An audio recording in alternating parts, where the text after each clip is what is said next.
अयोध्या की राजकुमारी जो बनी थी कोरिया की महारानी। वैसे तो पूरी दुनिया में अयोध्या को भगवान राम के कारण पहचाना जाता है, लेकिन कोरिया के लोगों को अयोध्या से जुड़ा का एक अन्य कारण और भी है। कोरिया के पौराणिक दस्तावेजों के अनुसार अयोध्या की एक राजकुमारी कोरिया की महारानी बनी थी।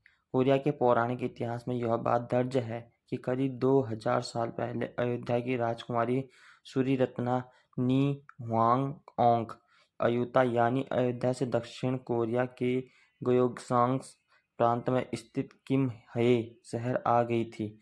मंदरिन भाषा में लिखे कोरिया के पौराणिक दस्तावेज सामगुक योसा में उल्लिखित कथा के अनुसार अयोध्या की राजकुमारी के पिता के स्वरूप में स्वयं ईश्वर प्रकट हुए और उन्होंने राजकुमारी के पिता से कहा कि वह अपने बेटे और राजकुमारी को विवाह के लिए किमहये शहर भेजें, जहां सूरीरत्ना का विवाह राजा सुरो के साथ संपन्न होगा। 16 वर्ष की उम्र में राजकुमारी सूरीरत्ना का विवाह किमहये राजवंश के राजकुमार सुरो के साथ संपन्न हुआ। किमहये राजवंश के नाम पर ही वर्तमान कोरिया का नामकरण हुआ है। कोरिया के लोगों का मानना है कि सूरीरत्ना और राजा सुरो के वंशज ने ही 7वीं शताब्दी में कोरिया के विभिन्न राजघरानों की स्थापना की थी। इनके वंशजों को कारक वंश का नाम दिया गया है, जो कि कोरिया समेत विश्व के अलग-अलग देशों में उच्च पदों पर आसीन हैं। कोरिया के एक पूर्व राष्ट्रपति भी इसी वंश से संबंधित रखते थे।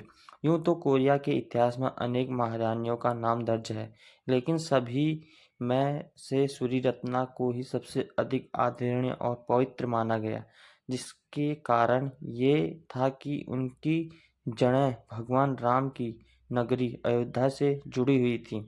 कोरिया के पौराणिक दस्तावेज सामकुक युसा में राजा सुरो और सूरीरत्ना के विवाह की कहानी भी दर्ज है, जिसके अनुसार प्राचीन कोरिया में कारक वंश को स्थापित करने वाले राजा सुरो की पत्नी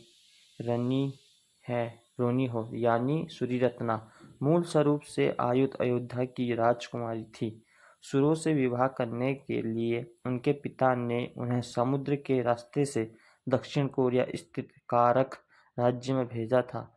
आज की तारीख में कोरिया के कारक गोत्र के तकरीबन 60 लाख लोग स्वयं को राजा सुरो और अयोध्या की राजकुमारी का वंशज बताते हैं। सुरो और सूरीरत्ना की दास्तां पर यकीन करने वाले लोगों की आबादी दक्षिण कोरिया की कुल आबादी का 10वां भाग है।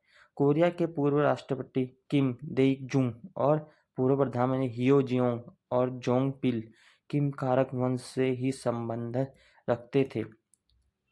कारक वंश के लोगों ने उस पत्थर को भी सहेज कर रखा है जिसके विषय में यह कहा जाता है कि अयोध्या की राजकुमारी सूरीरत्ना अपनी समुद्र यात्रा के दौरान नाव का संतुलन बनाए रखने के लिए उसे रखकर लाई थी।